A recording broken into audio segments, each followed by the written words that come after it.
Good afternoon, everyone. It is 5:30. It is April 10th, 2023. We are at the Brownsville Public Utility Annex Building. This is our monthly meeting. So with that being said, I'd like to call for a confirmation of a quorum. Norma, we do have a quorum. And let's please stand for the Pledge of Allegiance and for the Texas flag pledge.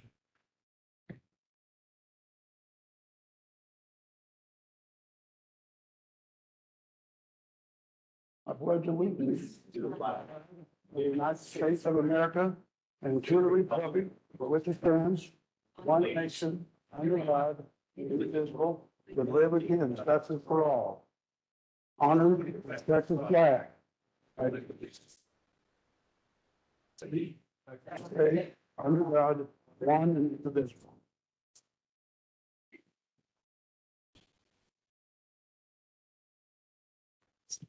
Let's take a moment of silence, please.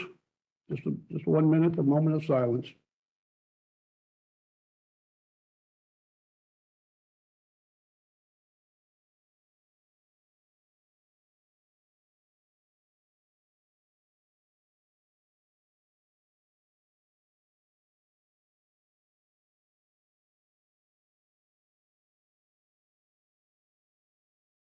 Thank you.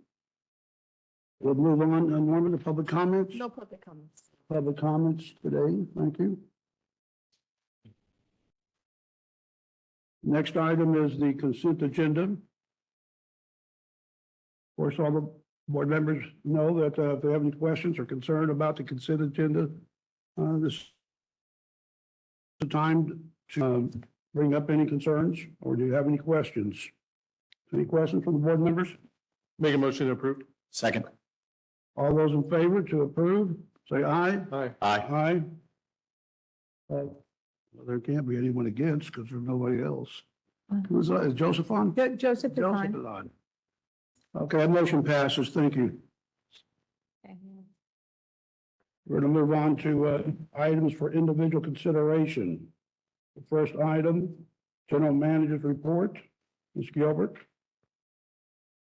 Mr. Chair, members of the board, we have your board calendar in your packet. You'll see that under item 1A on board calendar. I do want to give a couple of things that are not noted on there, but I'm not going to repeat everything. And then you have the regular scheduled meetings, which is our SRWA board meetings, our regular scheduled board meetings, and the PubCap meetings. One thing to notice is that there are some community events that we're going to be participating in.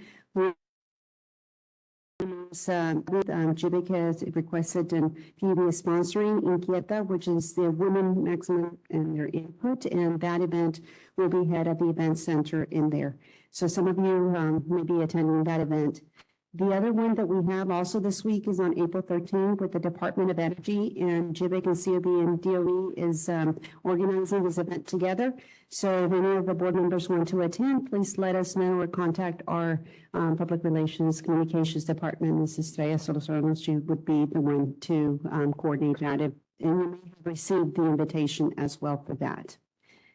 Moving on to the various other things that I'd like to do is on May 18th, we have the Leadership Brownsville there. And then also, we also have our spring community tour with our on water and wastewater on May 15th. From other events, those are community events, but we also have other events that we participate in. Any questions there on any of that before I move on? Okay. Other events, we had the Texas Water Conference on April 11th to the 14th. We had the APPA Engineering Operations Conference, and that is the annual award ceremony. And this is at this time, there's going to be announced various different recipients, BP, the potential of any type of awards will be announced at that meeting.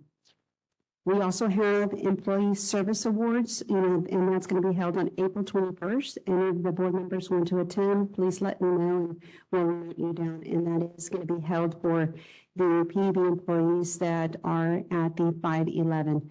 We're trying to catch up for COVID, and we're trying to recognize all of the various different service awards, and we would have had one big recognition for all of the employees. It would have been very large, so we broke it up into smaller little recognition ceremonies that we have for the outstanding years and awards that we have throughout for all our employees. With that, I believe that concludes all the various different committee events that we have. And are there any other questions? And we'll include going forward maybe some of these other events that are not noted on there. Okay, and then move on to the rest of the report, and we'll be quick in covering our financial reports, engineering and legal fees, and the capital work orders with Ms. Monica Cavazos. Good afternoon, Mr. Chair, members of the board. We will be reviewing our year-to-date numbers on the far right column. We have our total operating revenues for the year of $92,798,458, less our operating expenses of $77,917,092, left us operating income of $14,881,366. Back out our net expenses of $8,557,367, which leaves us income before capital contributions of $6,323,999. We add our capital contributions of $1,641,900, gives us a change in net position of $7,965,899. When added to the net position at the beginning of the year of $445,310,943, gives us a net position at the end of the period of $453,276,842. Moving on to our flow of funds, I'll point you to line 20. We see that we generated sufficient revenues to cover our cash transfer to the city and leave a balance available for transfers out of $10,766,368. This covers our operating sub-account for the fuel adjustment of $2,136,244. Sorry about that. Our improvement fund, CIP fund, $3,079,000, and Resaca CIP funding of $149,910, or total transfers of $5,997,993, gives us an improvement fund surplus of $4,768,375. And the last thing I'll point you to is the very last page of the report, which is our cash and investments. If you note on line 9 in the improvement fund, we have a footnote that indicates that that includes the $29 million Tenaska equity fund. That $29 million is sitting in the improvement fund in the bank and available for disbursement as decided. Any questions on the financials? No. Okay. Next several items are me as well. The next item is the engineering fees report year to date. Our total budget between capital and O&M is $3,162,214. Spending in engineering fees is $1,327,927, giving us a balance available in budget of $1,834,287 as of the end of February. The next item is the legal fees report. We had, again, a combined O&M and capital budget of $1,860,474. Our year-to-date expenditures through the end of February is $509,524, giving us a balance available of $1,350,950. Any questions on those? And then my last report is the city report, the kayak report.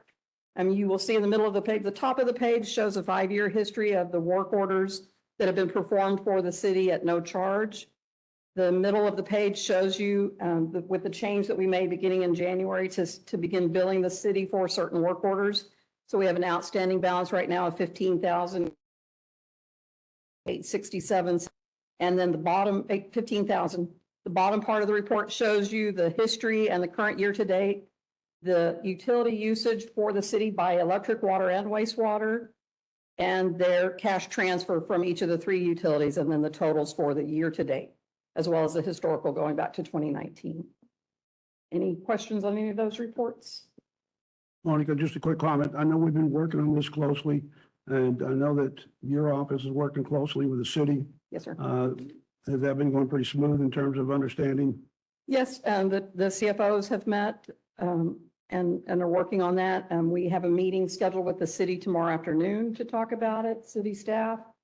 And so, yes, we are working closely with the city on this issue. We did have a discussion as well, a presentation at the finance committee meeting last week. Okay. And so, yeah, we are working closely with the city on this. Thank you for that. Anything else from the board? I know, I forgot to mention, Dr. Joseph Holt. He is virtually, Patricia Sampaio is absent and Sandra Sun. Howdy from Boston, y'all.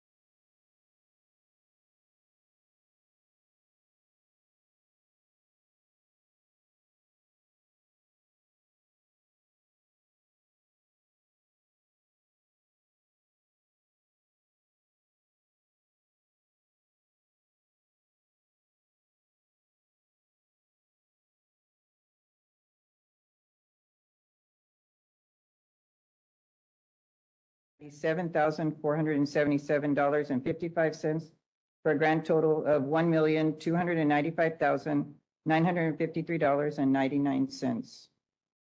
You have any questions? No questions on that item. Okay, Thank you. thank you.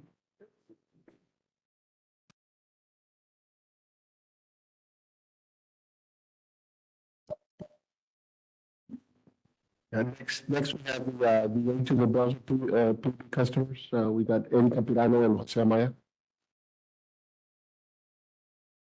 Good evening, Mr. Chairman, Mayor, members of the board. My name is Eddie Campidano, and I'm with the Customer Service Group. I'm the Customer Service Manager. And so briefly updating kind of in my areas, we're continuing to see customers. We're taking customer payments through the normal channels and making those available as possible. And we did see quite an uptick in customer interactions from February to March, beginning of the moratorium, which was to be expected. And now a little bit about the aid programs. I'm going to introduce Mr. Joe Amaya. He's our Billing and Collections Manager. Thank you. Good evening, Chair, members of the board. I will be presenting the aging information. All right. First, when we look at the aging report, as Eddie mentioned, we've had our customers coming in, making payments. We actually have shown a decrease in debt. Looking at the 90 days debt, for example, it went from 1 million. It came down to 481,000. Total aggregate for the month of February went from 2.8 million down to 1.5 million. So our customers have been making payments. As we look at the aid that's provided to our customers, looking into the third page, here we have totals already being paid, 194,000 for the month, almost 195,000 for the month of March. Currently, for the fiscal year, 1 million, and in comparison to fiscal year 2022, we had almost 2.6 million in aid. So we're still in line to be able to reach almost the same type of assistance, especially given that come the summer months, that's when more aid tends to actually come in. The rest of the report just breaks down that same information by program. Are there any immediate questions I can answer? Any questions, Joseph? I have a quick question. Just kind of doing back of the envelope calculations. Roughly 20% of the people who were in arrears were able to receive aid of some type? The aid is not necessarily for necessarily individuals that are in arrears. It's actually any individual that fits the program criteria. So even somebody in good standing can still apply. Okay, we don't know what percentage of the people in arrears who may have taken advantage of this aid program. We don't know what that percentage is, do we? Right. Well, what happens is with some of the programs, for example, and the way our system operates, some of the programs have pledges And that allows us to actually track it in the system. In other cases, in other instances, the actual program mails in the payment, and that shows up as a payment for the account, not necessarily knowing where it came from. Okay, okay, fair enough. Just curious. Thank you. Thank you. Any other questions from board members on this topic? Thank you, sir.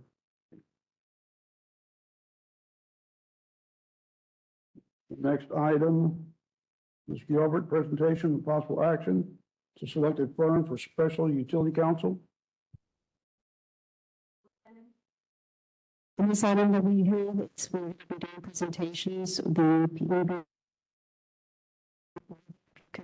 subcommittee proposals, and turn it over to Mike so he can go ahead and give us a summary of the activities at this time.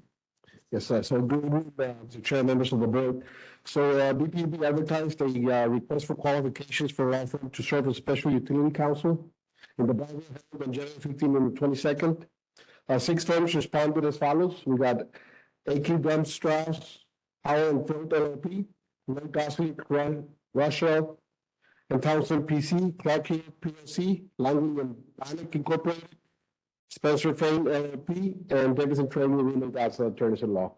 So BPUB's legal review committee evaluated and submitted proposals and ranked the firms on the basis of their qualifications. The following top 3 firms were selected. We got Lloyd Gosling, Langley and Bannock, and Spencer Fain. So the board of directors will conduct the interviews of the 3 firms to assist in the selection of the most qualified firm. The order is determined by the drawing of names. Each firm will be limited to a 10-minute presentation with an additional 5 minutes for questions and answers. So we did draw names earlier before the meeting started. First, we will have Lloyd Gosling, followed by Langley and Bannock, and then Spencer Fain at the end. So at this point, we ask Lloyd Gosling to please approach the podium, and we're going to ask the other 2 firms to please step out, and we'll call you back when it's your turn. Norma.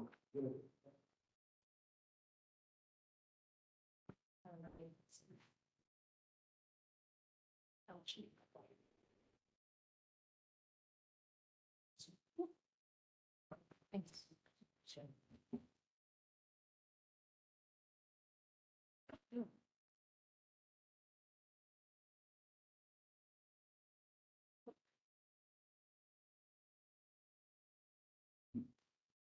All right, good evening. Good evening, Chair, members of the board, Mayor, Ms. Gilbert. It's a real pleasure to be here with you today to talk about our firm, Boyd Gosling, Rochelle and Townsend, and the opportunity to be of service to the board. As you'll see, we'll talk about throughout this presentation, our firm was founded in 1984 for really the specific purpose of providing service to entities just like the board. Municipally owned utilities, providing electric and water services to the public. That is really our reason for existence, and that's why we're excited to talk to you all this evening. We do have about 40 years of municipal experience throughout the state. We believe that we are the first and probably the largest environmental law firm focused on environmental resource issues in the state. We have 31 attorneys, 37 support staff. Part of our culture is that we do work in the office. Coming out of COVID, that's been a little bit of a transition to get folks back into the office for sure. But one of the things that we learned during that experience is that we do our best work when our attorneys are in the office and collaborating and working with each other. So we do have that team-oriented approach to provide the services with regard to the support of our clients. And speaking of that team approach, with me today, I have 2 of my partners, Thomas Bercato and Joe De La Fuente. Thomas is the chair of our Energy and Utility Practice Group. You'll be hearing from him in a little bit about his practice. And Mr. De La Fuente is the chair of our Litigation Practice Group. All 3 of us wanted to be here this evening because we view this work as important. We want to make sure that we're sending the message to you that your business would be a high priority for our firm. I'm the managing director of our firm. Thomas and Joe head up very significant practice areas for our firm. And so this is the key leadership team that you would be working with. And we hope that that message is clear. One of the other things I want to mention as well is certainly going back to firm culture. We also pride ourselves in taking care of not only our clients, but our employees as well. We have been recognized as best companies to work throughout different organizations and different entities from time to time. And you have that information in the packet, and it's up on our website as well. So speaking a little bit more about our representation of municipal utilities across the state. It covers the world of electric, water, wastewater. Obviously, we have deep familiarity with all of the various state agencies that you all deal with on a day-to-day basis. This also includes recognition of municipal government regulation, familiarity with sunshine laws, home rule powers, how a city and a municipally owned utility operate together. That's certainly something that we deal with on a day-to-day basis. And also, it is an outgrowth of that work. We've added practice areas as they've been needed by our clients. So we can also provide employment law services as well as government relations. We found in our 40 years of experience that those were areas that were definitely needed by our clients as well. And so we have in-house folks that are capable of providing those services. We're also recognized as leaders in various organizations across the state. I myself am on the board of directors of the Texas Water Conservation Association. My partners are also on the boards of these various agencies that are listed here before you. So that's something that we also believe strongly in, is supporting the organizations that support clients. And before I turn it over to Thomas, just wanted to mention to you a couple of things. The combined experience of the three of us here in this room, we totaled it up, it probably is a little bit over 80 years. So we have been through the crucible with our clients over those years. We've worked on very significant, difficult projects, and we've worked on, you know, just the day-to-day things that need to get done as well. We manage that all, and we do it all very well. A couple of key projects that I personally have worked on. Wanted to mention North Texas Municipal Water District is one of our clients. They are in the process of completing construction of the first reservoir in Texas in a number of decades. That planning process took about 20 years.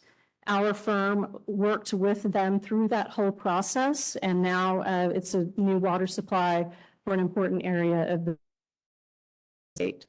So deal with the management of local governments, creation of local government corporations when the Lower Colorado River Authority decided to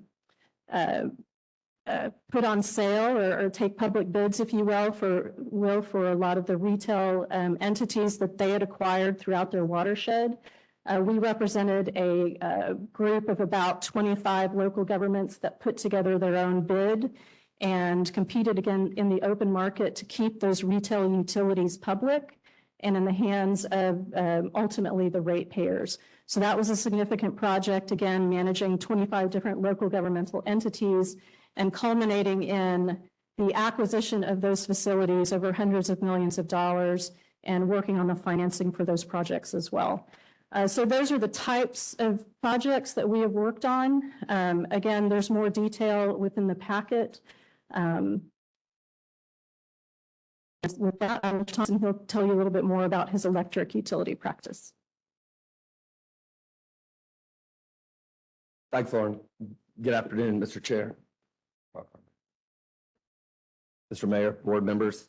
My name is Thomas Mercado, and as Lauren mentioned, I'm the chair of the Utility Practice Group at Lloyd Gosling. I want to talk to you just briefly about my background, and then I want to speak to the depth of the Utility Practice Group and some of the experience that we have. I have 32 years of practice of law. I worked for the Public Utility Commission for 6 years, representing the public interest, and then the Office of Public Utility Counsel for an additional 6 years, representing residential and small commercial ratepayers before the PUC. I joined Lloyd Gosling almost 20 years ago, and since that time, my practice has been devoted exclusively to representing governmental entities on electric, gas, and water utility matters. We have a strong presence at ERCOT before the PUC, the Railroad Commission, and currently the UPG has 6 attorneys, plus we employ a policy analyst, as well as a consultant who's a former ERCOT board member, TAC chair, and senior vice president at Austin Energy. We work with numerous consultants to assist us when necessary. Some of the key clients that I do work for include Austin Energy, the City of College Station, Lubbock Power and Light, Garland Power and Light, Denton Municipal Electric. I also do work for Weatherford, Liberty, New Braunfels, and Lampasas. So as you can see, we have wide and deep experience working with municipally owned utilities. But what makes Lloyd Gosling, I think, uniquely qualified to assist this board and this city is that, in my mind, the primary roles of being outside counsel to an organization of this type is to be able to identify legal and policy issues, to protect the client from potential risks, and to provide foresight. One of my strengths is that I'm a good communicator. I pride myself in responding to all of our clients, to managing expectations, informing them, and being willing to have the hard, difficult conversations when necessary. So they, again, are informed of what the risks are and what the different options are when they're making a decision. Also, I've gone over the electric MOUs. I want to speak just briefly before turning it over to Joe about our water practice group. As Lauren mentioned, we were really the first water utility law firm in the state. We have approximately 20 attorneys with broad experience in all aspects of the provision of water and wastewater services. As you can see here, some of our clients that are listed there. As I note, we, again, represent these clients on really everything from, on groundwater issues, water rights issues, permit issues, infant issues, all sorts of water and wastewater utility matters. So with that, I'll turn it over to Joe and he can wrap up and then we'll be available for questions. Thank you. Afternoon all, and I'll do what you love to hear from a lawyer. I'll be quick. I'm Joe Della Fuente. I'm the chair of our litigation practice group. What that means is I'm a fighter. It's good to be back here in the Valley. My parents married in McAllen and honeymooned in Brownsville. I hope to be able to tell that story one day. But I want to talk about what our litigation practice group does for our public entity and municipal clients. There are only 2 kinds of fights y'all have: ordinary and extraordinary. And you need an attorney who knows the language and knows the everyday challenges you face, but who can also handle those fights that come in the door that are the kind of thing nobody's ever seen before and are dealing with unique issues. That's what we do. I don't want to run too much over my time. I appreciate y'all giving it to us. But I really wanted you all to understand that what you need counsel who listens, understands the issues you face, and when you're facing things that no one's ever faced before, is there to stand beside you and help walk you through them, solving those hard problems. So with that, I will invite my colleagues to help and answer any questions y'all may have for us. Okay, any questions from any of the board members of this group? Joseph? I have one. Joseph, a question or? Nope. I just have one question for the group. I know that y'all probably studied PUB. What do you find, what 2 things do you find unique about PUB that are different from some of the other utilities or municipalities that you represent? It's a very good question. I would say the blend of water and electric would be unique for me. Being able to merge those 2 worlds, a lot of municipal utilities just do water.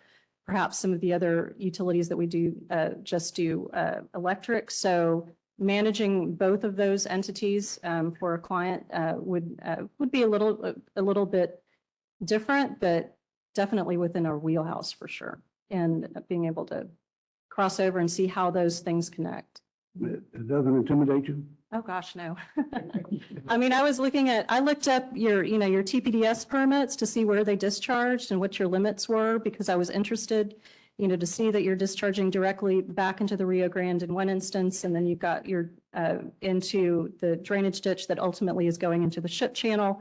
I checked usually in those permits, the other requirements section talks about any unique issues that you have. I didn't see any, which was kind of an interesting sign that, at least for your water quality permitting, perhaps you don't have very significant issues. One of the things that I did note, though, that I thought was unique was the fact that your pretreatment program has gotten approval by TCEQ recently, which is sometimes a very difficult thing to do. So all of the things that we looked at from a water quality side looked pretty in line with what one would expect, and was pretty interesting. Thank you for that response. I would just add, and of course you all are certainly aware, I think that you all are somewhat unique in terms of your geographical location and getting power into this part of the state. There's always been a long history of transmission constraints, lack of transmission. You know, we're discussing wholesale changes in the market design at the legislature and at the PUC right now, which will have a big impact on really anyone who's buying power in the market. There's also a big struggle over dispatchable generation versus renewable generation. And while that's not unique to the city of Brownsville, it's certainly an important and evolving issue that munis are facing right now. So I think much for really all munis, but certainly this city. Thank you. Certainly. Anything else? Yeah, I do have a question. Do you represent any other utilities that are doing business down here in Brownsville, either AEP or Magic Valley or? We don't represent those. We represent, I think, do some work for the city of McAllen. Okay. We actually do represent the city of Brownsville with respect to some of our city coalitions. Separate from our muni work, I do work for several large coalitions or groups of cities that come together to participate on the consumer side. And so Brownsville, as you may or may not be aware, has participated with our AEP city group for the last 4 or 5 years, as well as TGS. So when TGS files a rate case, the city is a member of that group as well. But otherwise, no. Okay, thanks. Sure. Thank you. If nothing else, thank you so much for your presentation. Thank you. Very much appreciated. Okay, so next we've got Langley and Amick.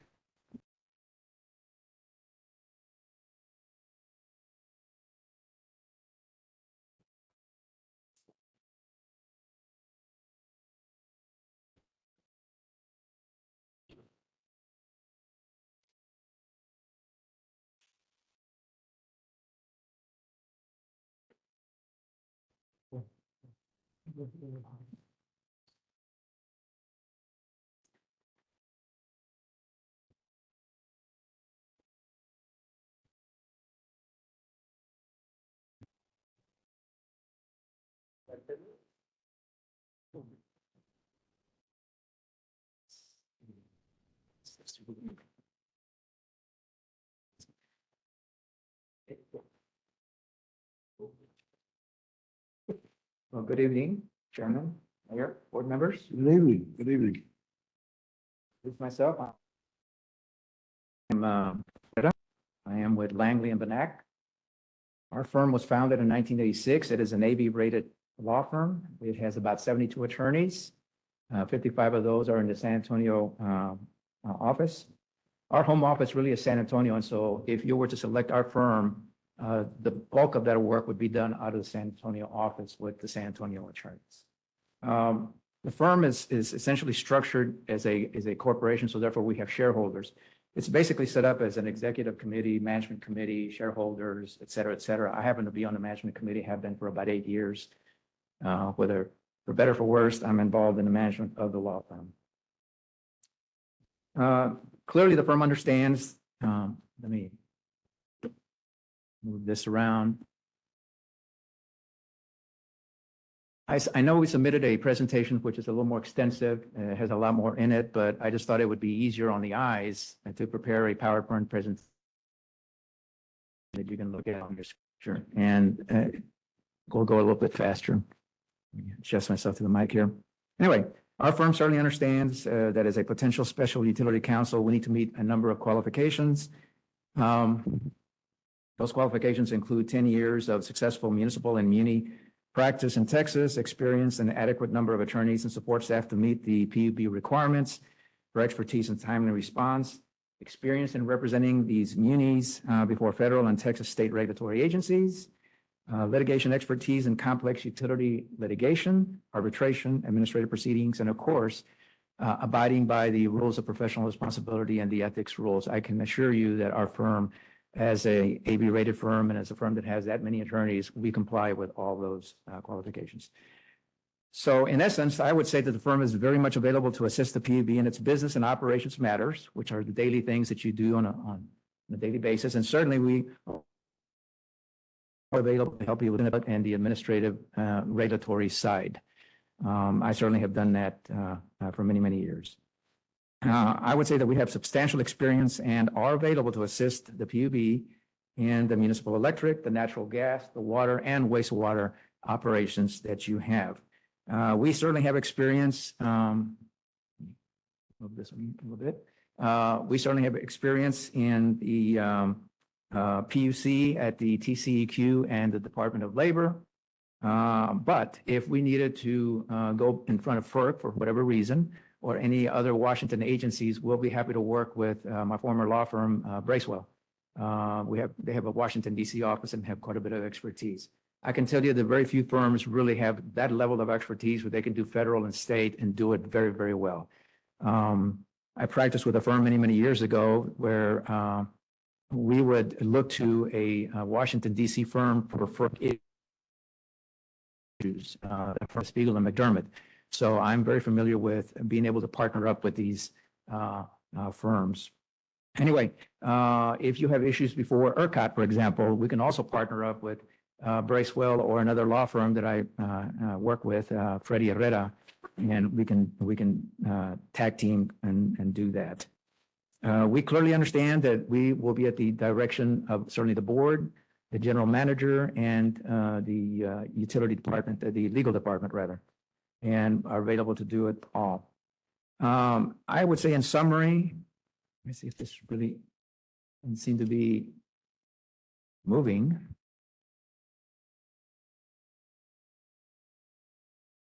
Well, no. I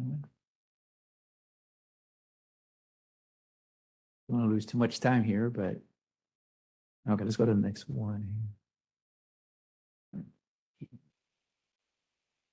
There we go.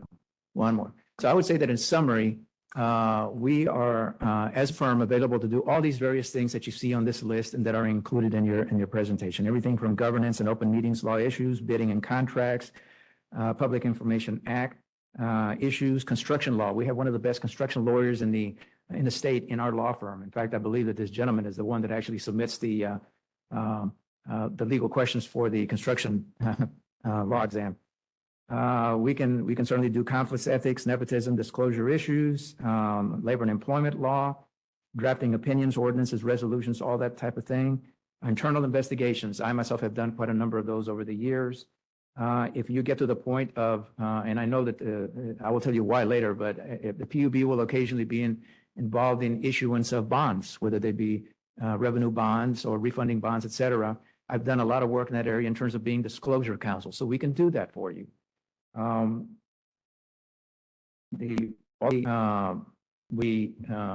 are interested in utility work, and therefore we can assist you in all of the utility work that you have.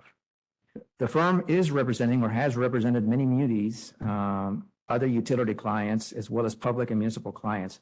If you look at our current municipal clients, they include the San Antonio Water System, which I've represented for 38 years, the Eagle Pass Water Works System, City of Brackettville, and the City of Selma. Other types of utility clients, not munis, but other types, include the Batesville Water Supply Corporation, the Bexar County Water District, Cibolo Creek Municipal Authority, which deals with sewer, and of course the Yancey Water Supply Corporation, essentially water. Other types of clients that we represent are cities from Brackettville, Castle Hills, Eagle Pass, Hill Country Village, Kerrville, Kirby, Mercedes, San Antonio, Selma, et cetera. At the far end of the spectrum, some of the types of I would say, public entities.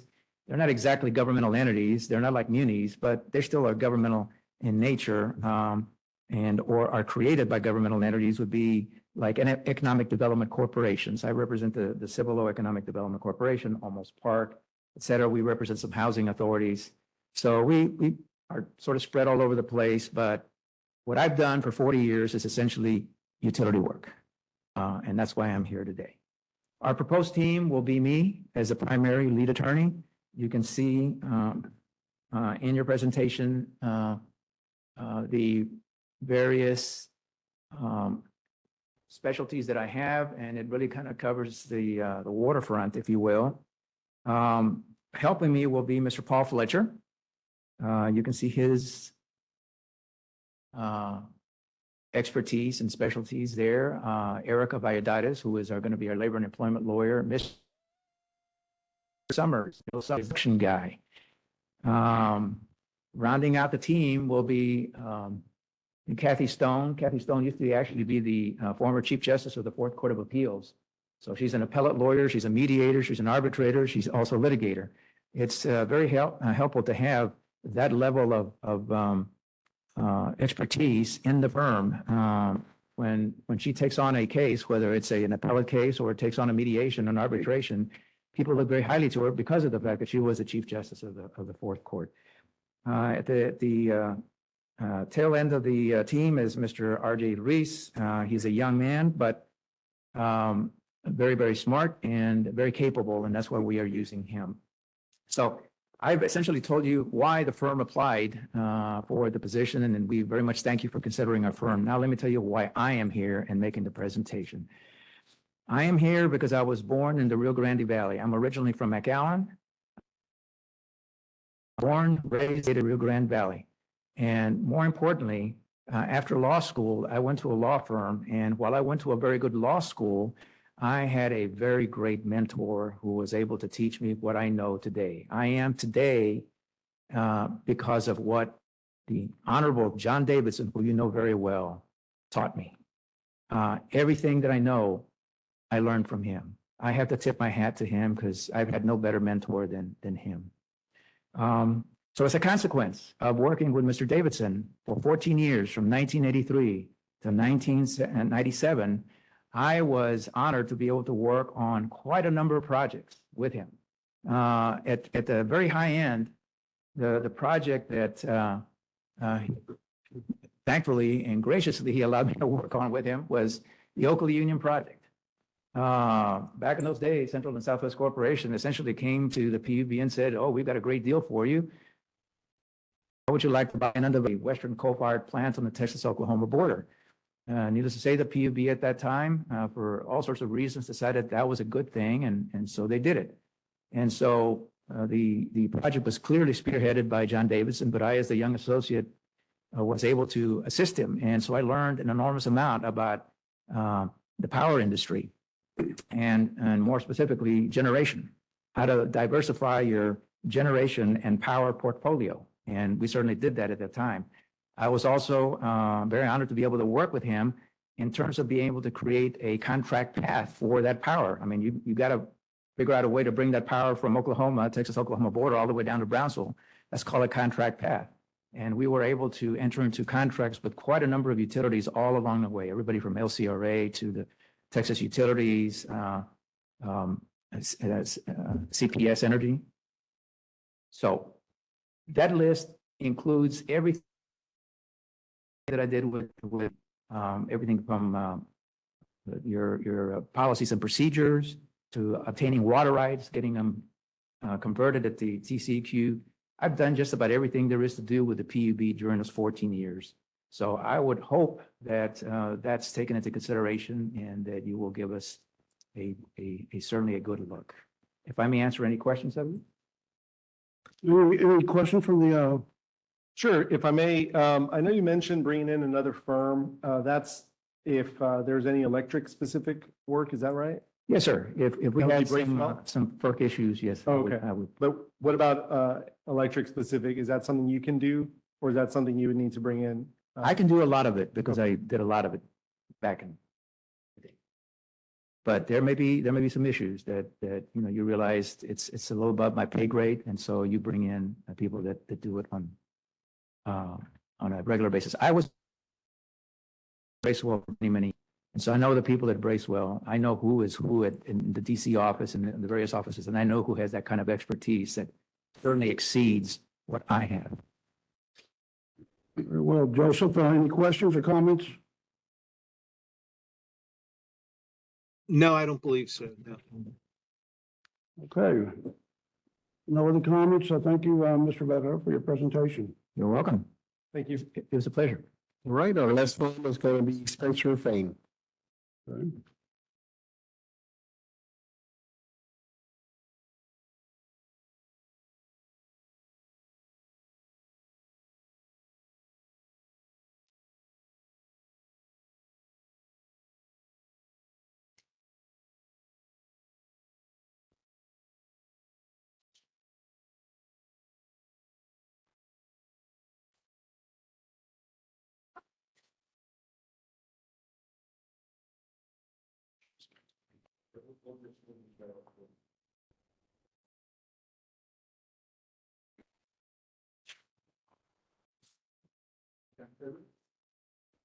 Good evening.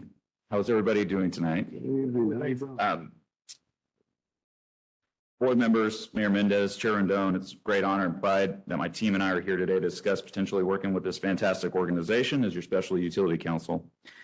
Spencer Fain, led by myself and our utilities team, is the ideal fit to partner and serve with Brownsville PUB if given the opportunity. We will provide a platform to move the utility forward as Brownsville continues to grow and evolve into a leading and thriving city. Just a little bit about me. My name is Cody Falk. I'm a utilities partner at the law firm of Spencer Fain in Austin, but more importantly for this discussion, I'm a native Brownsvillian. I grew up under the shadow of the PUB water tower off out in Glore, so to say this opportunity is a personal one would be an understatement. I have a legal career representing municipally owned utilities and never turned back. Throughout my career, I've represented cities across Texas, big and small, from Brownsville to San Antonio to Austin.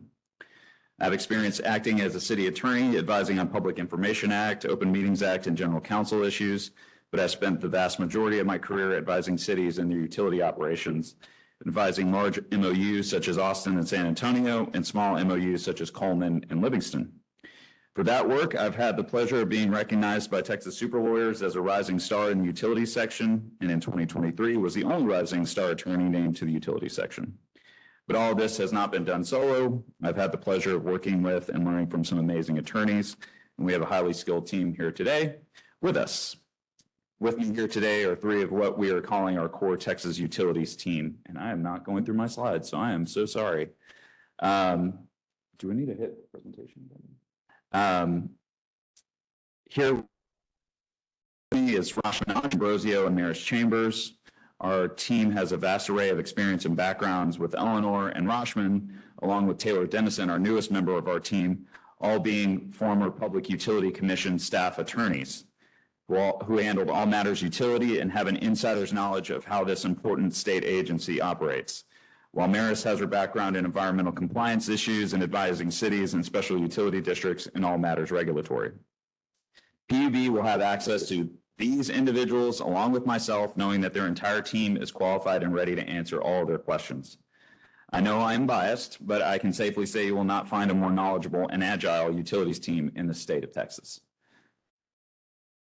Beyond our core team, Spencer Fain has a bevy of attorneys and team members that are versed and qualified to address all matters utility and utility adjacent. Kevin McGuire in our Dallas office represents an assortment of electric and gas utilities on condemnation matters, while Andrew Brott in our Kansas City office handles environmental compliance issues, just to name a few. While the four of us here today would be your core team, what sets Spencer Fain apart is the scale of a nationwide firm backing and supporting our efforts to serve you. Just to highlight a few things that we have done in our utility team and what we have experience in handling, we've provided a few bullet points, and in our RFQ response, you can see more of those. But we advise cities and municipally owned utilities on wholesale purchase power agreements and wholesale water supply agreements, negotiating, drafting, and even taking those to litigation. We've drafted and submitted comments on proposed changes to the Public Utility Commission electric and water rules on behalf of utilities and ERCOT market participants. We assist water utilities in responding to and litigating retail rate appeals, represent municipalities, water districts, and individual landowners in transmission line routing proceedings at the PUC. We've also participated at the State Office of Administrative Hearings, which addresses a lot of these contested case proceedings at the PUC. We wanted to highlight just a few of our references, which are not exhaustive, but these 6 individual clients represent a good spectrum of work that our team can perform. We're working with the City of New Braunfels on their team's transmission cost of service issues before the PUC. We are working with Greenville Electric with their wholesale purchase power agreements and transmission line compliance issues. We are advising the City of Livingston on distributed generation and electric vehicle charging issues. And we are partnering with the City of Georgetown and their entire utilities organization, water, sewer, and electric departments on matters ranging from litigation, contract negotiation, and ordinance drafting. We are proud to work with our clients, and the work we do for these clients would only stand to benefit PUB. Because we advise MOU clients on all matters ERCOT, PUC, and TEQ benefit from paying for only their share of that work, resulting in volume efficiencies for our clients. We view ourselves as an extension of our clients' teams. The relationships we've built with our client base reflects that. We think that's a key differentiator for us. We understand your business, your priorities, and the industry overall. As you can see more fully in our RFQ response document, Spencer Fane is built for the next stage of PUB's growth. We are a firm with not only a premier municipal utility team, but a full-service bench behind it. And while we are a nationwide firm, our rates track the localities and clients that we serve. When joining Spencer Fane, I knew the budgetary limitations my client cities faced. It was my priority to ensure I could continue to serve them in a cost-effective way. I'm proud to say that our client base now has access to nationwide attorneys at local rates and have significantly benefited from that access. Values that drive value is one of our points. As a Brownsville native, the values of Spencer Fane are in line with PUB. We are committed to the communities and clients we serve and understand the value of honesty with our clients. I mentioned previously a few of the folks at Spencer Fane has ready to assist PUB with its matters, but I wanted to highlight just a few of the areas that Spencer Fane has experts in that go beyond the day-to-day of utilities, including employee benefits, corporate and business transactions, litigation, dispute resolution, labor and employment, and real estate. We have 425 attorneys across 22 offices, all of whom are premier lawyers in their respective fields. So let's talk about Texas. In Texas, just as in the rest of its footprint, Spencer Fane is growing. We currently have 4 offices, with Austin being the newest, with all intentions of adding more. Our presence in the state is not limited to utilities. Our Texas offices focus on a range of issues, including litigation, banking, real estate, eminent domain, employment law. I personally have worked with attorneys in all of our Texas offices, with our litigation team in Houston currently assisting one of our municipally owned utility clients with a distributed generation dispute. How do I go down? Okay. You can see from my slides, we wanted to end on our mission.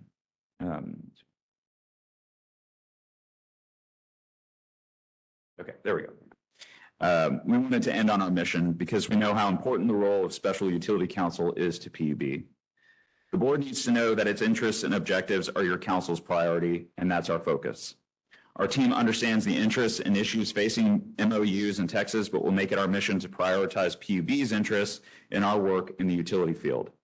Our team evaluates issues facing our clients not on just how they affect those individual clients, but how they may affect our other clients and how we can effectively leverage issues and matters for all of our clients. But on a personal note, I can safely say PUB's interests will be my top priority because Brownsville will always be my community. And there will be no greater honor to me than getting to serve my community as your attorney. Thank you very much for the opportunity to be here. I would have been here anyways.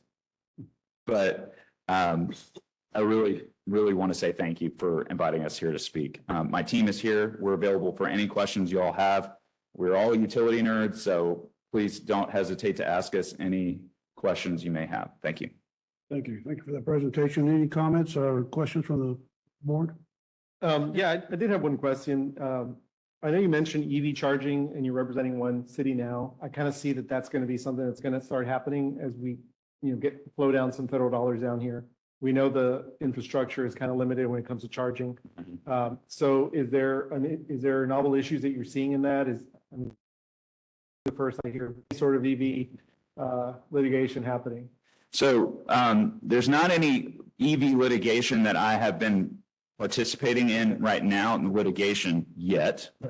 But we've advised cities like Livingston and the city of Georgetown on negotiating and operating these EV charging stations, not only with other third parties, but how the city may want to get involved with their own EV charging. The city of Austin has done some similar types of programs. So we've been working on evaluating these types of programs for everybody. And I will say that the change in the PUC's rules and the legislative changes with regards to what constitutes a utility are still not 100% clear. So there's a lot of navigating that. But that being said, I agree with you, Mayor, that these are going to be issues that folks like yourselves are going to have to be facing in the future. Your firm have any direct experience or have resources in which you'd be able to work with issues regarding desalination and or international water issues, since we're on the board? Yeah, so we have a range of folks in the environmental sector that handle all sorts of programs like desalination. Some folks in our Houston office have to deal with the ship channel issues, so they're familiar with those kinds of things and water supply. We also have folks in our Kansas City offices and in our Denver offices that have to deal with these types of potential water resource projects. And then Maris and I are currently working on some water supply negotiation issues for some of our municipally owned utility clients. And, obviously desalination is something that comes up fairly regularly on these types of issues. Thank you. Sandra, any comments? Nope. Joseph? Okay. Tony, thank you for that. I appreciate it. Thank you. It's nice seeing you all. Okay, so that concludes the presentations. We will ask the other two firms to return, come back.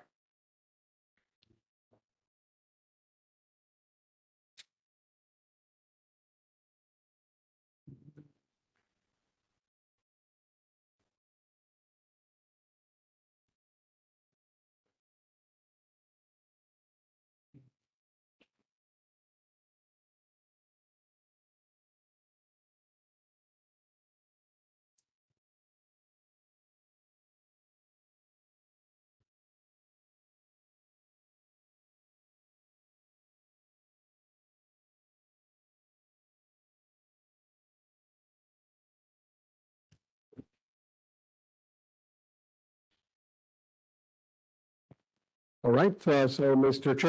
Chairman of the three firms have already presented. So at this time, the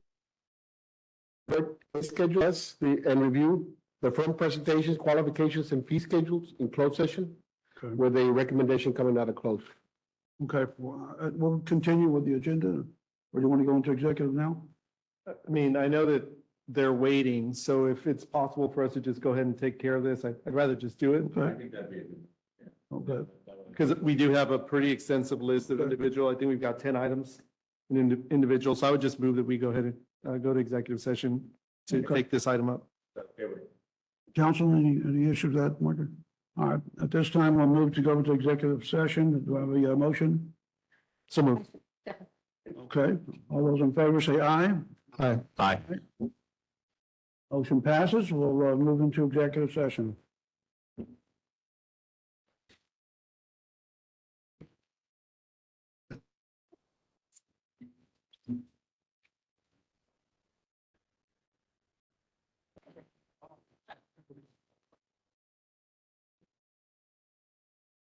Is it okay if I cut off the video?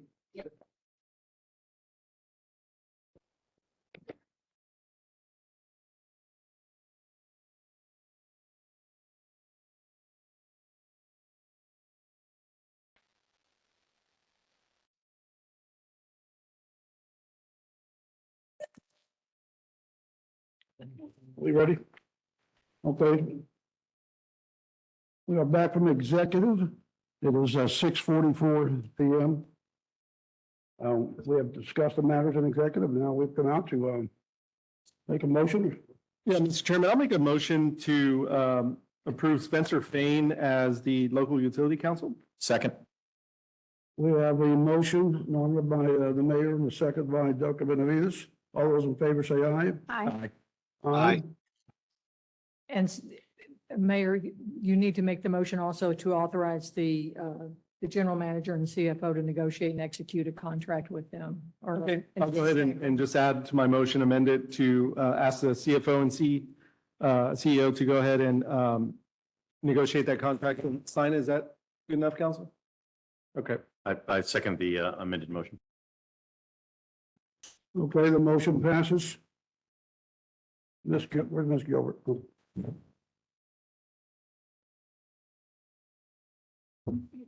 Ms. Gilbert, you mic up to date on this matter?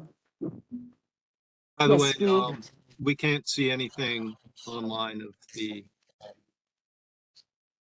main room. I don't know. I did make a motion. I did amend my motion, Chairman, so we need to take the vote again. Yeah. Okay, the motion was amended. It was seconded by Dr. Benavides. All those in favor? Aye. Aye. Aye. Aye. All those against? Motion passes. Welcome. Thank you. Welcome, Spencer Fain. Look forward to working with y'all. Thanks Thank you. Thank you. for the 2 months I have left. Okay, Ms. Gilbert, we ready? Mike, we ready on the next one? Number 3.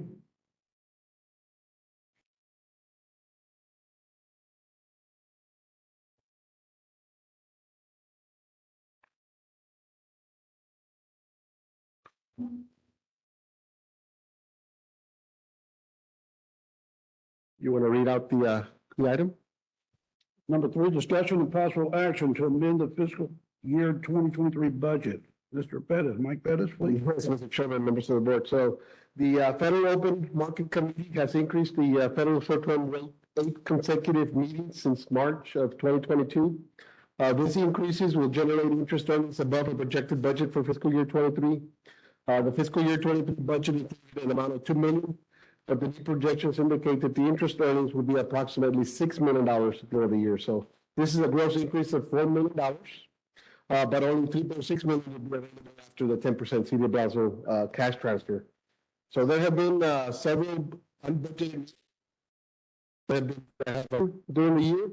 There's a need for some additional funding for a class connection control, customer inspections, funding for the MAX study phase 3 market adjustments, substation power transformer field service, warranty for equipment in the annex computer rooms, and the replenishment of the contingency fund, which has already been depleted. So the contingency account would fund any unplanned items that come up throughout the year. Total uses identified were $1,439,061.70, leaving a balance of the flow interest surplus of $2,160,938.30. So it's important to note that the current interest rate environment should remain steady into the near future, thus mitigating recurring expenses such as the market adjustments that are being proposed. So at this time, BPB staff's recommends approval of an O&M budget amendment in the amount of $4 million. Make a motion. Second. We have a motion and a second by Ms. Langley. All those in favor? I have a discussion. I do have a question, Chairman. Mike, you mentioned that obviously there was interest over and above what we had budgeted, right? So that's why we're doing this. But why is the city getting up 10% of the interest that's been earned? The interest income in accordance with the bond ordinance is considered part of gross revenues, and they're subject to the 10% city transfer calculation. Okay, and that's a new one for me. All right, thanks. Okay, anything, Joseph? Nope. Okay, we have a motion. We had seconded by Ms. Langley. All those in favor already said, I said aye, so motion passes. Aye. Aye. Aye. I'm sorry. All those in favor say aye. Aye. Aye. All those against? None against, so the motion passes. Okay, thank you, Mike. Number 4, consideration and possible action of the addition of interest earned on the Tenasca Equity Fund to the pool available to be returned to customers. Yes, so, Mr. Chairman, members of the board, so at the last BPEB and the City of Brownsville Joint Subcommittee back on March the 9th, the subcommittee members discussed the potential return of a $29 million Tenasca Equity Fund to the BPEB electric customers and provided some feedback regarding the addition of interest earnings of those funds to the available pool. BPEB estimated that $29 million earned approximately $2,611, of which 10% or $208,261 was transferred to the City of Brownsville, leaving a net amount of interest earnings of $1,875,350. So this calculation was verified by the external auditor, Burton McCumber and LaGuardia, through the agreed upon procedures. This same item was presented to the Finance Committee on April the 5th. This interest earnings have been transferred to the plant fund and then, or they were allowed to flow into surplus, and then ultimately ended up being earmarked to cash fund CIP. So if the board approves the addition of the accrued interest as part of the distribution, then these funds will need to be funded from available surplus. So the board will determine action on this item. Any comments or any discussion on this item? Yeah, Mike, can you clarify that a little bit? And I'm sorry I missed that, but the interest that was earned on this went into general? Is that what happened? Yeah, so over the years, as we earned the interest, as I alluded to earlier, the part of gross revenues, the city shares 10%. So it ended up being budgeted as an expenditure and O&M expenses. Now, if it wasn't spent on O&M, then it flowed into surplus, ultimately to be used to cash fund our CIP. So what I'm saying is that money's probably already been used, either in O&M or cash funding in our CIP. But we do have some surplus funds. So my recommendation would be, if the board wishes to include this as part of the distribution, then we take that $1,874,000 out of our surplus, out of our improvement fund. And also, is the Tenasca Equity Fund, is it a separate account? Are you keeping that separate in its own account, or is that? No, it's all commingled in the improvement fund. We did advise our treasury manager to ensure that we do have or keep that $29 million fluid, cash ready on hand, so that we were able to distribute it at a moment's notice. Okay, yeah, because this whole time I thought that it was its own separate fund in its own separate account that was earning interest and therefore being accounted for separately.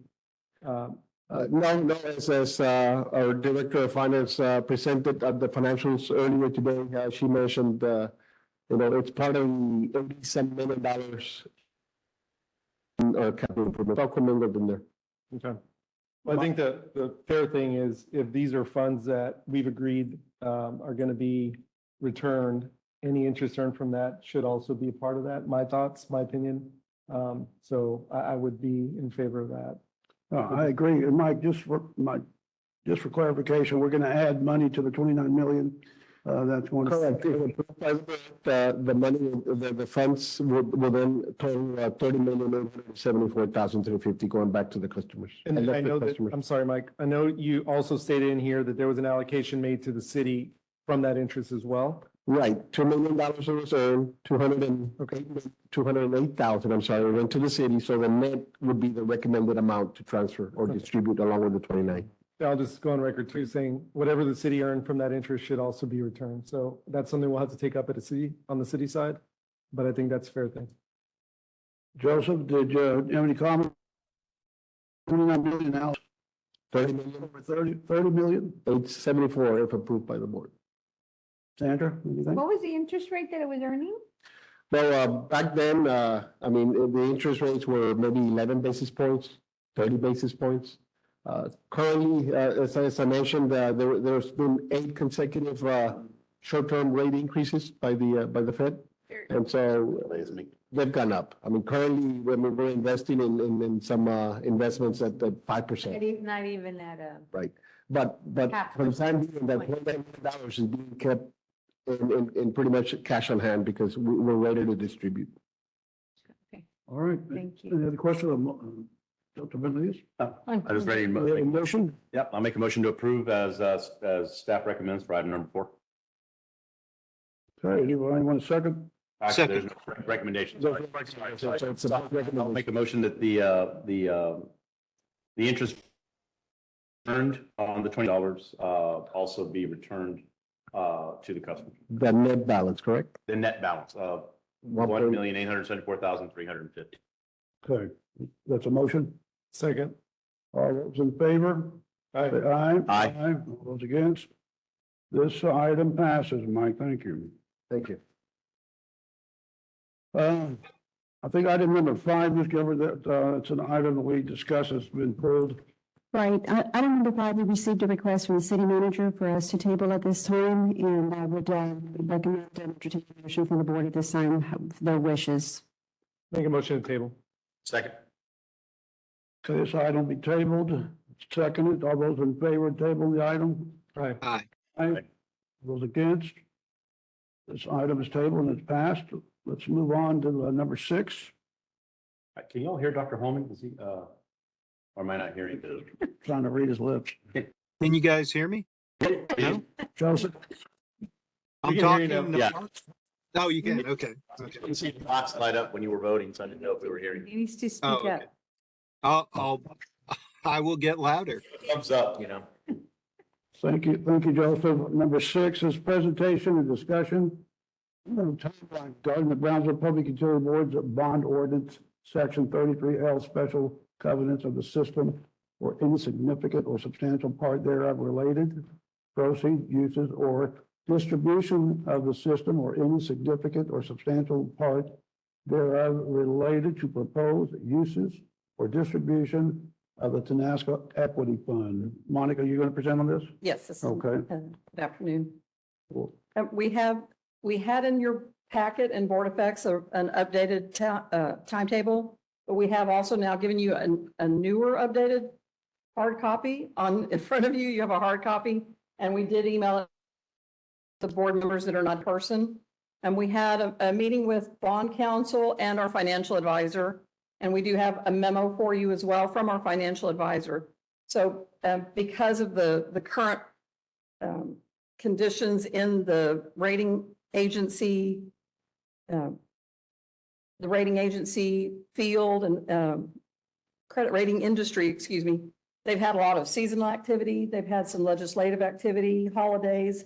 And this week we had initially scheduled the rating agency calls for this week. Once we have the calls with them, they have to go then to their committees and review the reports, review the findings, and then come back to us with a letter. But there's a bond buyers conference in Austin. They will all be at that conference, the analysts that handle our accounts, as well as the staff that's on those review committees. So they will not be able to meet our original timeline. And based on the timetable, we also had a delay today from Schneider Engineering. We had anticipated the initial draft to be received today. They had some internal adjustments that they wanted to make. So we will be getting that initial draft report tomorrow. So those things unfortunately have caused us to reschedule. We've had to push out our schedule by 2 weeks. And so we are now looking at, we had initially planned to have a special board meeting next week on Tuesday and take it to the commission at their scheduled meeting on the 18th.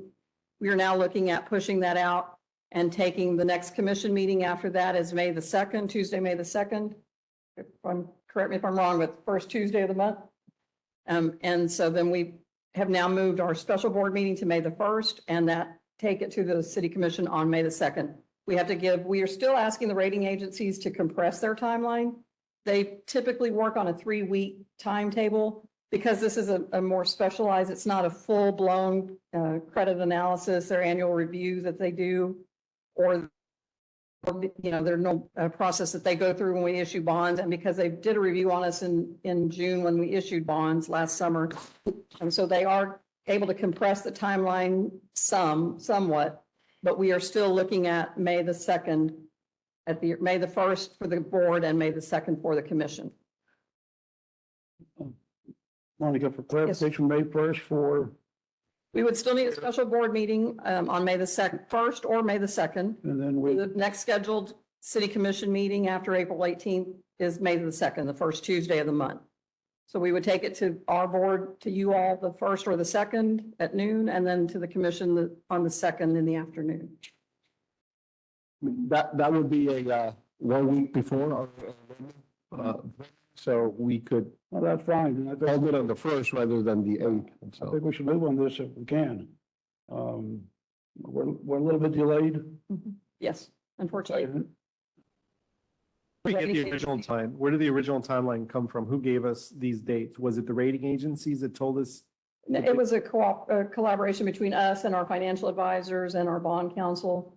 And we had come up with those timelines, but there have been some other issues that have come up in the rating agency world, and unbeknownst to us, they take several weeks off. You know, their staffs are staggered, but they have a lot of staff absent during spring break.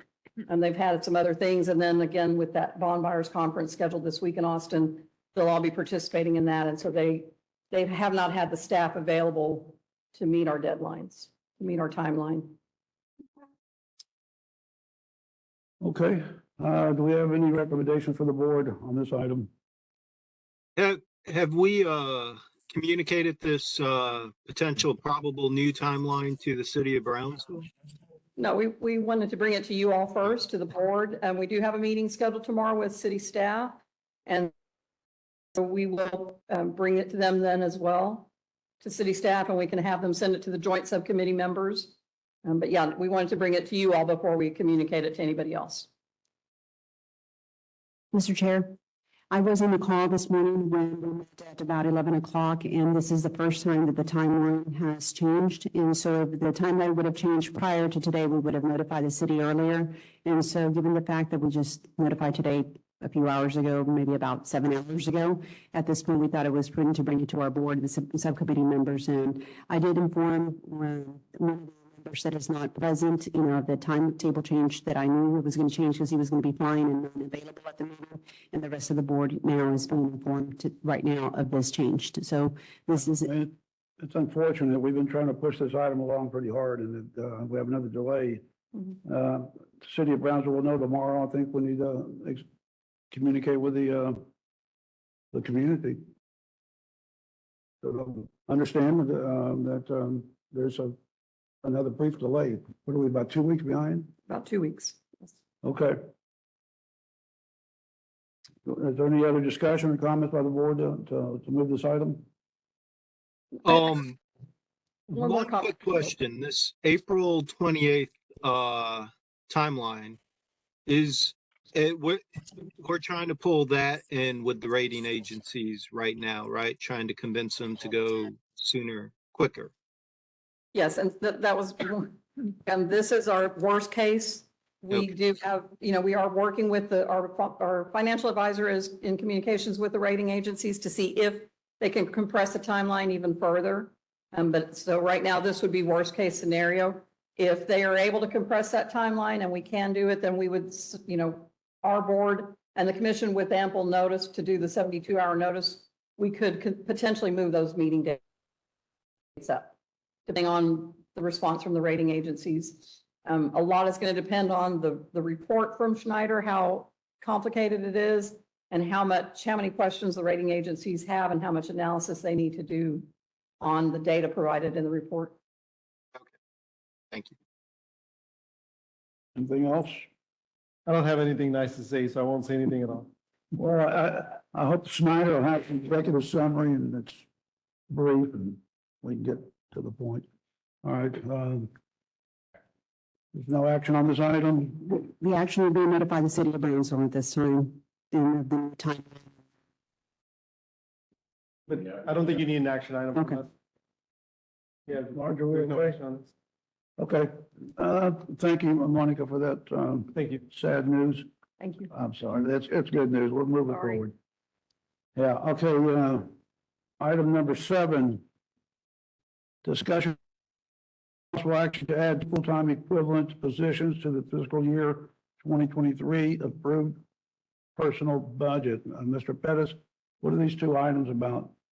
okay, so, yes, Mr. Chairman, members of the board. So the Cross Connection Control Department is required by Title 30, the Texas Administrative Code, and the city of Brownsville ordinance to conduct customer service inspections BPB has contracted with a third party for the period of July 22 through June 23 at a cost of $274,600 to conduct these inspections. And so we got a related item following this one.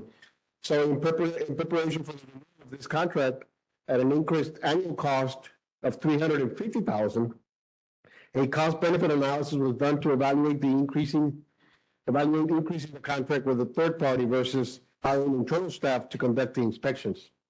So the vendor is able to conduct approximately 710 inspections per year per employee, while a full-time BPB employee could perform approximately 1,300 to 1,400 inspections annually. So the requirement is to conduct the customer service inspections every 10 years. So it's a recurring expense, whether it's paid to a consultant or whether we paid our employees internally. So in order to improve the implementation rate for this critical function, BPB staff is requesting the addition of 2 permanent full-time cross-connection compliance technicians at a projected annual cost with benefits of $123,245. The prorated amount required for fiscal year 23 would be approximately $41,082, which will be funded by savings resulting from the reductions of the new contract from the $350 requested to an adjusted amount of $250,000, as well as other available budget contingency funds. So these 2 new positions will be dedicated solely to the customer service inspection. Staff will be monitoring statistics and will evaluate next year's contract for any further possible reductions. So at this time, BPB staff recommends approval of the addition of 2 permanent full-time positions. Okay, I just got a couple of quick comments. Mike, bringing in 2 people, advertising, interviews, bringing them on board. What's the timeline, more or less? It'll take us about 2 months before we can have them on board. Okay, any comments or questions on this matter? I think it's. Yeah, it makes sense. Makes sense and great idea. Yeah, I think so. I'll make a motion to. Just a real quick question. What kind of qualifications do we expect these people to have? Are we talking about college degree level, high school degree? How hard will it be to find? I need to double check on the job description. Okay, we got Vicente. Yes, good evening. My name is Vicente Guerrero. I'm the laboratory and cross-connection control manager. High school degree, but they do have to have a state license, either a backflow preventer, and for this particular position, it'll be a customer service inspection. Some of the requirements, they would have to have some sort of background in water treatment distribution, any water related. They apply to the state, and then they essentially, if they have the training requirements, then they can apply for the license, take the exam. Once they get the license, they'll meet the qualification. But we are going to try to hire individuals that do have the license. Here in Brownsville, there's only 16 individuals in Brownsville that have that particular license. And 4 of the individuals work here at PUB. Other individuals are working with our consulting. There's 3 individuals that are working with our contractor that's doing the CSI for us. Do you have any other questions regarding requirements? So this is a relatively specialized position. That is correct. Okay, thank you. Mr. Chair, I'll make a motion to approve item number 7. Okay, there's a motion to approve. Second. It's second. All those in favor say aye. Aye. Aye. All those against? This motion, this item number 7 passes. Thank you. Thank you. We'll move on to item number 8, consideration possible action to approve proposal award for the customer service inspection for Brownsville Public Utilities Board cross connection and backflow prevention program for the 2nd year. Yes, Mr. Chairman, members of the board. So back on July 11, 2022, the BPB board awarded the customer service inspections for the connection and backflow prevention program to Hardman Associates Consulting LLC.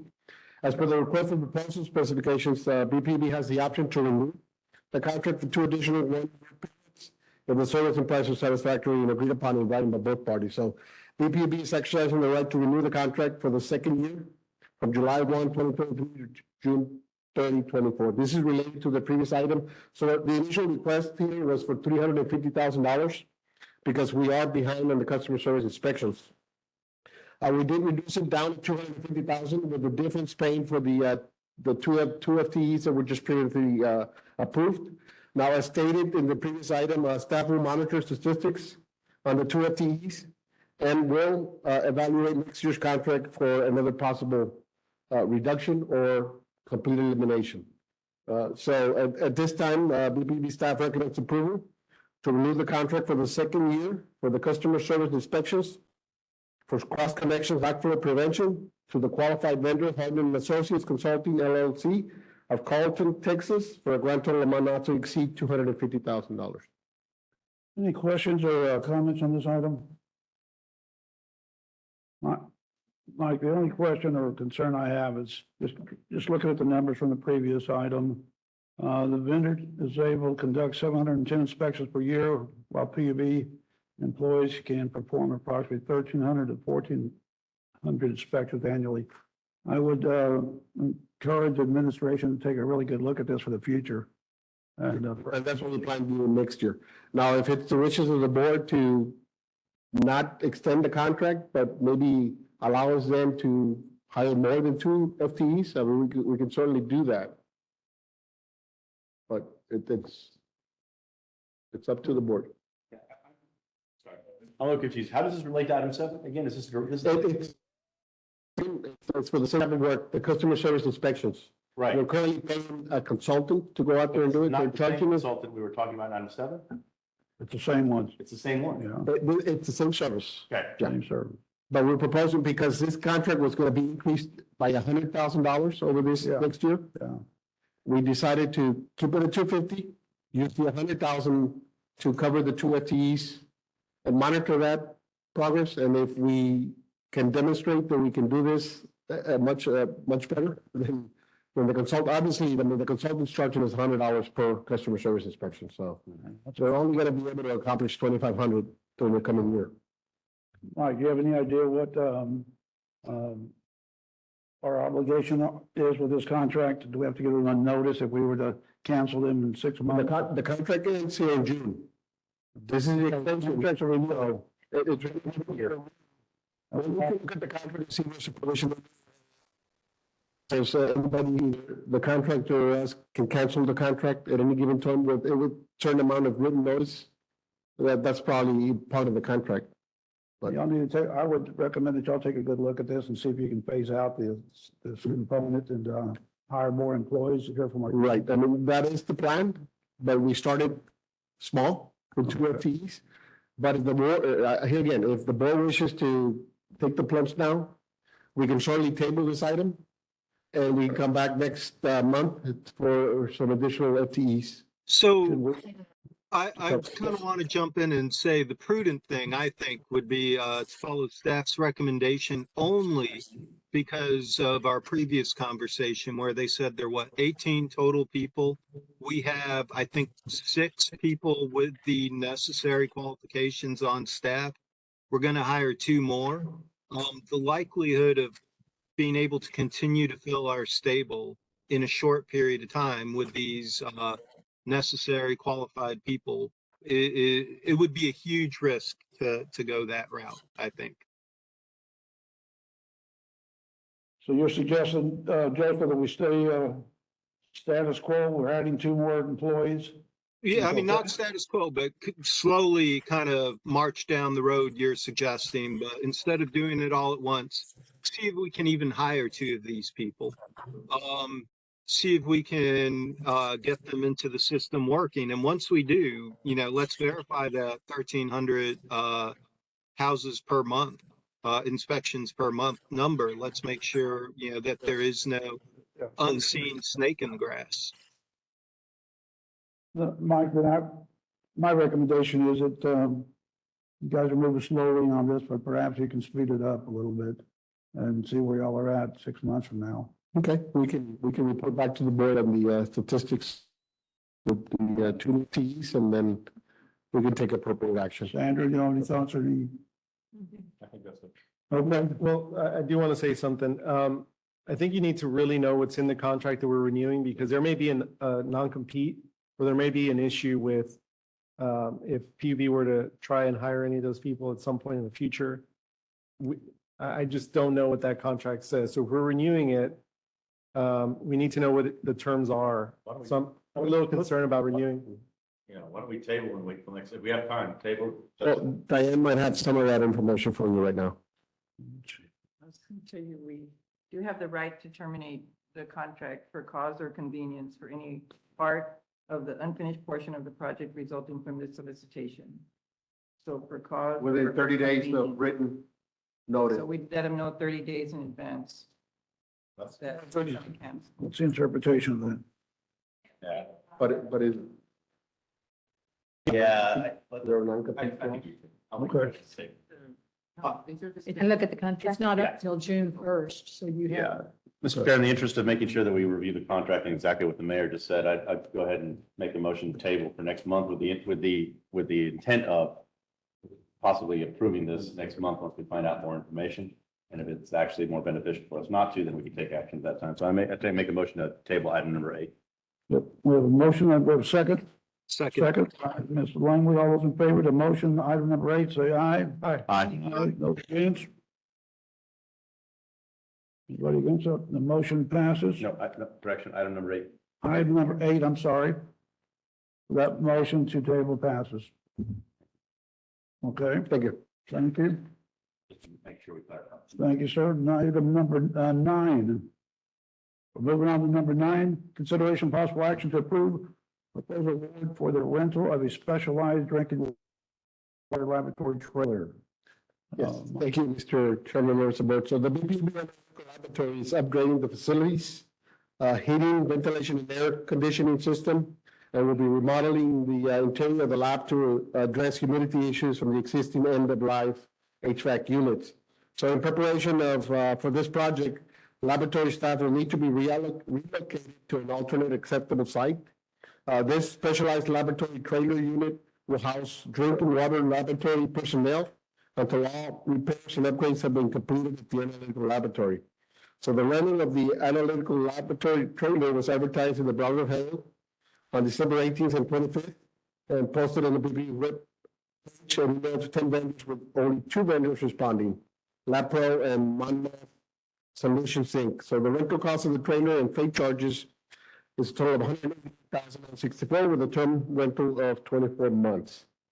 We will ensure that we have at least the first year lease guaranteed and maybe work on a month-to-month for the second year, just in case the work gets done before the end of the 2-year period. So at this time, BPV staff recommends approval to rent the analytical laboratory trailer for 24 months from LabPro Inc. of Miamisburg, Ohio, for a total amount not to exceed $188,964. Quick question, Mr. Chair. This one single trailer gives us enough room for that period, according to Mr. Gomez, and it has, the copies in the back were of the layout were a little bit blurry, but I see they have the fume hoods and looks like table space and appropriate backsplash area and all of backsplash and all that additional work. But it's one trailer. Just one trailer. It does meet our needs.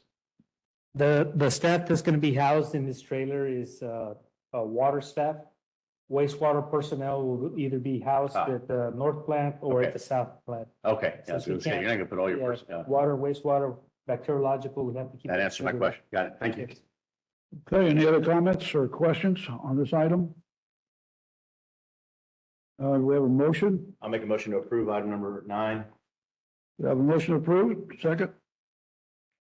We have a second by Ms. Langley. All those in favor? Say aye. Aye. Aye. Those against? Say nay. This item passes. Item number 9. Item number 10, consideration possible action to approve the professional engineering and surveying services contract with Freeze Nichols for the Brownsville Utility Board Rio Grande River Pump Station project Phase 1. This is presented by Ms. Leon.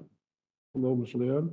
Good evening, Mr. Chairman, members of the board. My name is Marie Leal, and I am the Director of Special Projects and Water Wastewater Engineering, Planning, and Operations. The Brownsville Public Utilities Board has an existing raw water pump station on the Rio Grande Valley, in the Rio Grande River, that pumps water into our reservoirs. This existing intake structure and pump station were constructed in the 1940s. Pump replacement parts are no longer available and must be fabricated, which takes an extended period of time for delivery and subsequent repairs. We've had several bypass emergency pumping stations that have had to be rented in the past 10 years. And with each of those rentals, the costs have exceeded $500,000 each. The purpose for the Rio Grande River Pump Station project is to construct a pumping plant capable of lifting sufficient water from the river to meet the current and future needs of the BPUB customers. The project will include the design of a 64 million gallon per day pumping plant, as well as new pipelines to the existing reservoirs. Structural, architectural, mechanical, and civil site designs will also be part of the project. This is considered a highly intricate and involved project, as it will require international entity approvals and a challenging multi-agency permitting process. The river pump station provides Brownsville with approximately 70% of the water for treatment. The estimated project cost of the total river pump station is $21.1 million. BPB has selected Freese Nichols, who specializes in large river and intake pump stations, for this project from the Water Wastewater Department rotational list approved by the board on December 13, 2021. Due to the scope and cost of the project, staff has requested from Freese Nichols to develop a design tri-phased approach. Freese Nichols has submitted a phase 1 cost for planning, permitting, and 30% of design in the amount of $881,388. This project is being funded by impact fees. The recommended action is BPB staff recommends approval of a professional engineering and surveying services contract with Freese Nichols for the BPB Rio Grande River Pump Station project, phase 1, for a total amount not to exceed $881,388. Certainly a big project. Marie, the $21 million reference here, that's the overall cost? Yes, sir. That is the estimated total cost there for that would be the cost in late 24, early 2025. Of course, hopefully the market value won't increase this. It's hard to foretell what the cost will be until we actually bid the price. This is the cost that would be, that PUB will bear? Yes, sir. Ms. Gilbert, you and Mike have obviously know about this? Yes, my understanding of discussing with staff is that this item has been in the CIPs for over 10 years and has been something ever since back in 2000 and I guess I want to say 9, when the ERA projects first came to be. And it's been kicked further and further and further. This is equipment that is from the 1940s. We are in 2023. And this is our main river pump intake. This is where we get all of our surface water from the river to be done in the pump housing. This will require complete design and now that we've had subject to approval some of the things. This is part of the various issues that we negotiated with the land acquisition that was in that area for this project. And in my opinion, this is something that we need to do and make it shovel ready. We'll try and see what we can do and what needs to happen to try and reduce costs as much as possible. But this is something that needs to be done. There's no room, kicking it down from 2009 to now. Which is what we've been doing, yes. There's come a point in time that it needs to be done. And apparently these have gone down and there has been emergency services procured and costs us for millions of dollars at a time just to be able to get the water surface. And our municipal water is, a reservoir is there and it's only a certain amount of days to get, you have like 10 days of municipal water supply in that reservoir. So it's, when those pumps go down, we move in that quickly to be able to get water back in there. I wonder why nothing was done way back when, you're talking, The dollar value. yeah, that was 500,000 then, 10 years ago or. Because it has always been expensive, perhaps not $21 million, but in the last 10 years, the cost was still, I would say, $15 to $18 million total. And in the meantime, we continue to get the propellers of the pumps and the motors refurbished and recast. And we've been lucky that there is a local vendor in the Port of Brownsville that literally remolds the propellers on the pumps and so forth. But there's times that where It was just putting a Band-Aid on Yeah. it every time. Yes, they are so old that the nameplates are non-existent. They're so faded and gone from the equipment being so old. Yes, the last couple of years, we have been pushing it into the future in the CIP, but it's time to bring it back. This could perhaps be, it doesn't have to be it cannot be just a 12-month project. It would actual construction would probably be between the 2 or 3 fiscal years. I'm totally in favor of obviously the importance of this. If we don't fix this, I'm sorry, we're going to be up the Rio, so to speak. Really bad. But a question is, was there any, or was there anything going out for, as far as competition or anything for a lower cost than that 881, or was that just rotation assigned? They were selected because there was always a couple, 2 or 3 projects that were major hurdles for in our CIP. And the firms that we selected, the 10 that were selected, they were ranked. And of course, those criteria had those important projects in there. Okay. And 2 of them, the two most important projects in staff's assessment was the master plan and this one, the Rio Grande. And Priest Nichols was ranked number 1. And we're assigning projects based on what we feel their specialty and their strengths are at. And so absolutely river pumping and I think I attached their specialty, some of their pages from their RFQ. So what's phase 1, what's a timeline? Phase 1, I believe, is 8 to 10 months. It will take us into, I'm sorry, it's 294. Well, yes, almost a year. Close to a year. It's 294 calendar days to prepare the 30%, up to the 30% design. However, the long and difficult portion of that is the permitting, because they have to work with the Army Corps of Engineers, IBWC, because it involves Mexico. Right, but this is replacing our existing, so Right, it is right. an extensive permitting process, but it's not a new concept. No, it's Right? not. Yeah, No, it's going to be replacing something that's already there, so it's Correct. impact and that shouldn't take as long as a normal, as a new proposed project. No, but they do have to, they do have to redo the rivers survey and yeah, so on, the modeling. Yes. But as far as somebody putting a stop on this because, interfering with other operations or anything like that, that's also going to be status quo. In other words, That is- we're not looking at a huge expansion or a huge change. There might be some minor modifications to this. Okay. Thank you. Okay, it's certainly a large project. Any further discussion, or do we have a motion? I'll make a motion to approve item number 10 as stated. All right, we have a motion to approve as recommended by administration. Second. We have a second by Mayor. All those in favor say aye. Aye. Aye. Aye. All those against? This motion number 10 passes. Thank you. Thank Mrs. you. Dunn.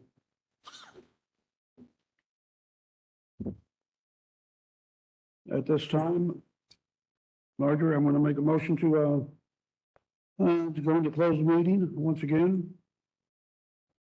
I thought, we had discussed that. I'm just kidding. Okay. Let me, You want to take turns? You can read them. not again. Let me read these items before we go into closed meeting.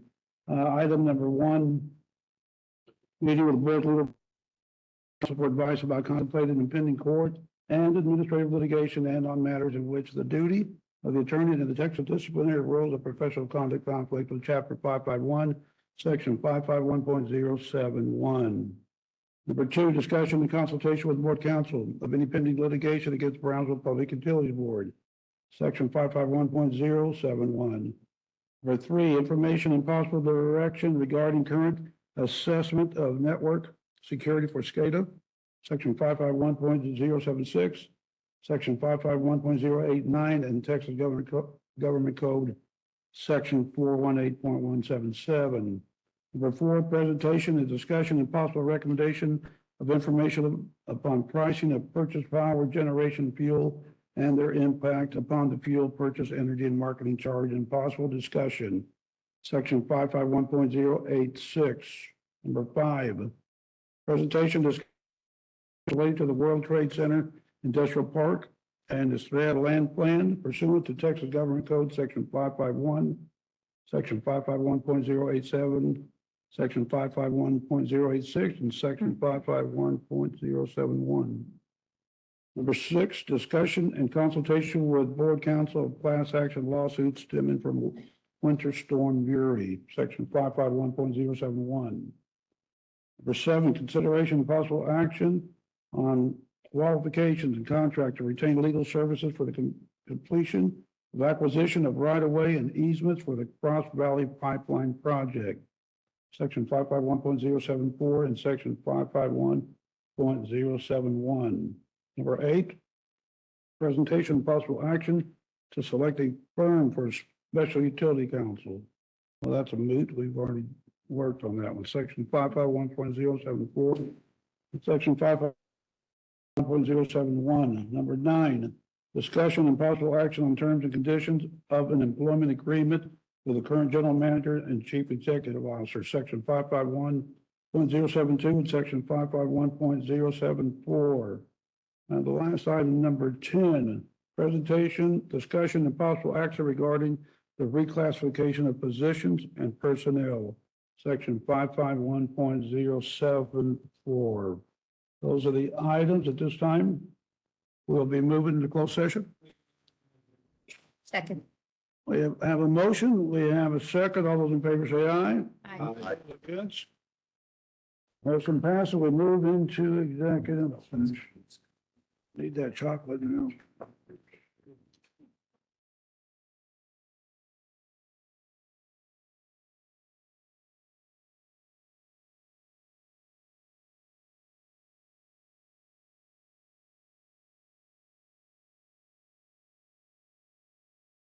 Norma. All right, it's 8:30 now. We're back from executive. We're have a couple of items to present. Item number 7, consideration of possible action on qualification and contract to retain legal services for the completion and acquisition of right-of-way easements for the Cross Valley Pipeline Project. Mr. Chairman, I make a motion to authorize the CEO to enter into an agreement with Paul Raddick for legal services related to the completion of acquisition of right-of-way and easements for the Cross Valley Pipeline Project. Okay, we have a motion on that item. Do we have a second? Second. Second by Dr. Benavides. All those in favor say aye. Aye. Aye. The next item we have, we are presenting is item number 10, presentation, discussion, and possible action regarding the reclassification of positions and personnel. Okay, at this time, Mr. Chairman, reclassify Manager of Internal Audit as Director of Internal Audit and direct staff to perform a completion study for Director of Internal Audit. Compensation study, excuse me. Were you making a motion to that effect? Yes. I'll second. Okay, we have a motion, we have a second by the mayor. All those in favor say aye. Aye. All those against? Okay, that motion passes. Okay, Motion to adjourn. we have a motion to adjourn. Second. All those in favor say aye. Aye. Aye, and those against say no. The motion passes to adjourn. Thank you all very much.